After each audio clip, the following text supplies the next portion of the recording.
We had some breaking news yesterday in which Joe Flacco we had a rare within the division trade in which the Cleveland Browns were like, here's Joe Flacco, his only win against the Packers. And we know you're playing the Packers this Sunday. So here you go with a 6th round pick. We'll take a 5th.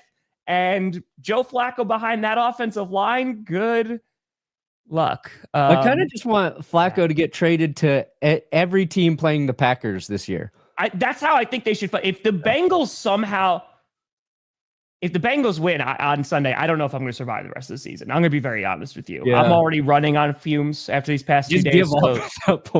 That might be my breaking point. But I will say, this seems like a move obviously made out of desperation. Sure. I think Coleman was the one who commented on this. I think I saw something quick where he's like, this is under the assumption that Joe is going to be back in December. And like, you're looking just because you needed a guy to not turn the ball over a whole lot. I think that was what Coleman was saying. And yeah, I mean, because Jake Browning. Well, you're going from 3 picks a game to 1.5 picks per game. You know what? And that's improvement. It is. It's okay. Yeah. So, it's always a good sign when a team's willing to trade their quarterback within the division. Yeah. That's how much faith. And hey, Shedeur Sanders moving on up that depth chart. He's one step closer. He is. He's really is. The vice president right now. Yeah. And like ESPN's kind of getting some flack for saying, what does this trade mean for Shedeur Sanders? Oh, Jesus. But it's kind of true. There is an angle there where now he's 2 on the depth chart. So if Dylan Gabriel proves to, not be good over the course of the season, he might get out there. And you can say whatever you want in terms of if you think Shedeur is going to be a good or bad quarterback, but that man brings in eyeballs. ESPN knows it. The entire world knows it. My YouTube channel knows it. But also, what happens when Deshaun Watson's cleared to practice and play again? Or is he going to be on the depth chart? 3? 2? Is he going to be on the depth chart? He will be like, hey, we're going to have you do anything else. I don't know. We saw Deshaun Watson play, and when he was playing, it wasn't great. And this is the question, right, Karakina? Because that offense, the offensive line is not good.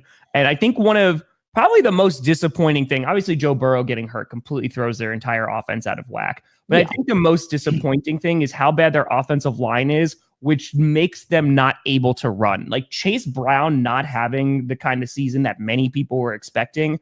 Sure. That is one of the reasons why this offense looks so neutered. And it's like you just want a guy who's in there to get the ball to Chase and Higgins because you obviously have superstars on that offensive side of the ball, and like you just need someone to make it go, which is why we were talking about a guy like Jameis Winston who could potentially do it.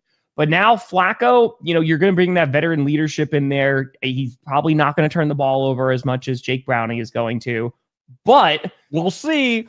Who knows? I mean, Micah Parsons was talking about before the Cleveland Browns game how he's never sacked Joe Flacco, and now he gets another opportunity. There you go. So I don't know how much, like, that's the problem. That's why, like, Bengals fans are just like, what? Joe Flacco? Because your interceptions this season, Geno Smith is number 1, and then I think it's Jake Browning and Joe Flacco. So I don't know how much better they get. They were bad, so you're going to say probably a little bit better. I feel confident saying Joe Flacco will probably be a little bit better. And as a Packers fan, you're a little delusional because you got probably Joe Flacco's best performance of the season. Literally. And that was what, a 13, 16-point game? Like, how many points were even scored in that game? Not a lot. But it's, what did I tell you? I told you this weeks ago. I said with our luck, they'll bench Jake Browning like right before he plays the Packers. Yeah. Whoever comes in is going to wind up lighting it up. So I understand that their O-line is terrible, but this is just traditionally how it works for the Packers, right? You have guys come in who like have never started before or are brand new to the team. And they're like, you know what? Let's tee off. I'm hoping that that's not the case. Packers are getting some really good news during this bye week. Christian Watson, like less than 280 days after a catastrophic leg injury, is already practicing. He might be on the field within the next couple of weeks. You got freaking Zach Tom back, which is really nice. Aaron Banks is back. No Devontae Wyatt as of a couple days ago, but hopefully this Packers team is ready to go. And hopefully they get a big win. Because like I said, we haven't seen them win since the freaking second week of September. Oh, it's been a tough time. God. It's a tough time for you guys. Let me see my team win. I want to see him win again. Yeah. So. Flacco just being able to go to a new team and start that same week, whether or not he plays well, that's just impressive. Like you can do it. Like if you're like a wide receiver, you just got to learn a handful of the routes you need to run. Flacco's got to come in and just learn a new offense. Just know a new offense. Like happy almost birthday, Kevin. So that'll be impressive. I am rooting for Flacco to play well enough that the Steelers want to trade for him at some point. He has to complete. The last one. He has to. The last one. He has to. They go from Aaron Rodgers to Joe Flacco. Yeah, that would be hilarious. And the Steelers, that division is so bad right now, too.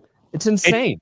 It's insane. There's been a lot of things that I would not have guessed that happened this season so far. The AFC North just being dog, doo-doo, caca, poopy, shit, defecation material was not, well, I did not see it. Maybe two teams not being good, but I would have guaranteed like the Ravens and the Steelers or the Ravens and the Bengals. Hell, I would have said, oh my God, Joe Flacco playing well for the Browns. Look at, they're in the mix too. Just the Steelers look mostly okay. Well, so I was talking about this yesterday, that the Steelers, dude, they could have the division wrapped up by like week 12, just based off the way the rest of their division looks. You know, you talk about the Cleveland Browns. This is going to be a crazy statement. If Dillon Gabriel, who looked pretty solid, right, in his debut, Judkins has been looking real nice over these past couple of weeks. He's been progressing every single week. If that offense is able to just be above average, 17th best offense in the league, above average, right? 17th best. That they're going to win some football games, and they could be second best in the division. Yeah, I don't even think they have to be above average. I think they can be slightly below average, Tom. They could be. That would be fine too. Because the problem with Cleveland, right, is their defense is pretty damn good, and their offense is just, you know, it was wandering around the desert with Joe Flacco, except against the Packers.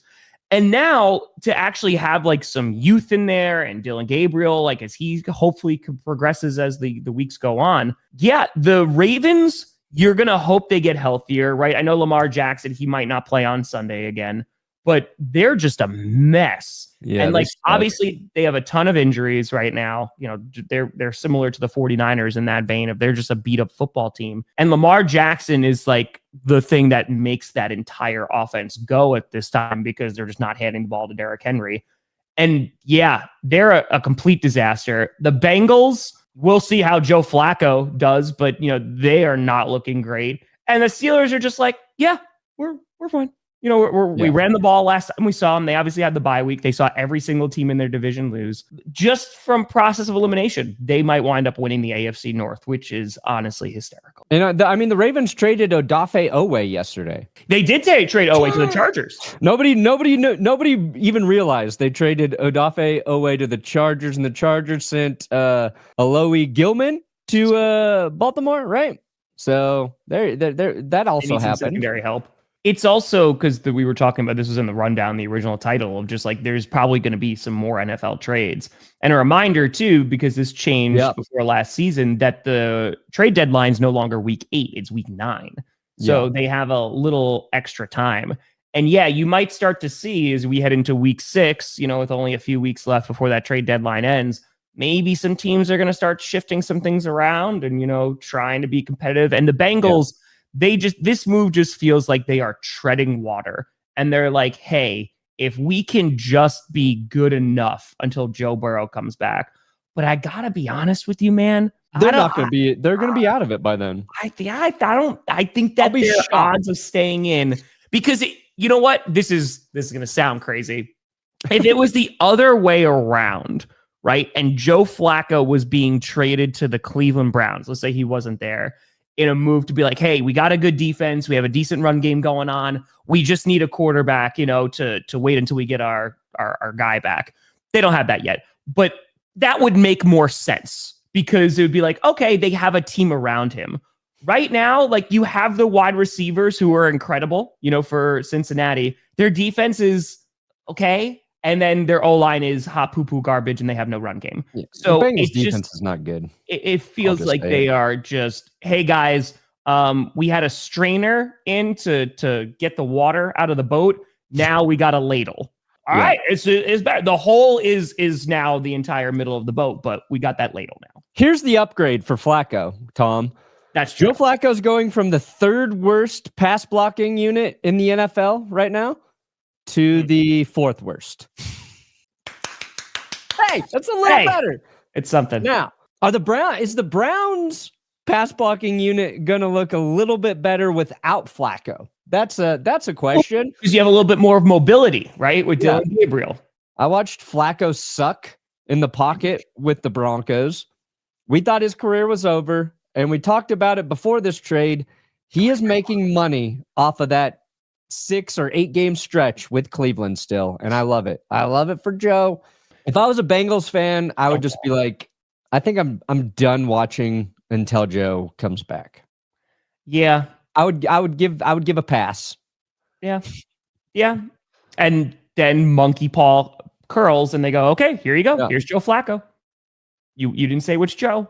And that's the way that the universe works. Little Dicker, you're right. What a missed opportunity. What a missed opportunity. What a missed opportunity. Mm-hmm.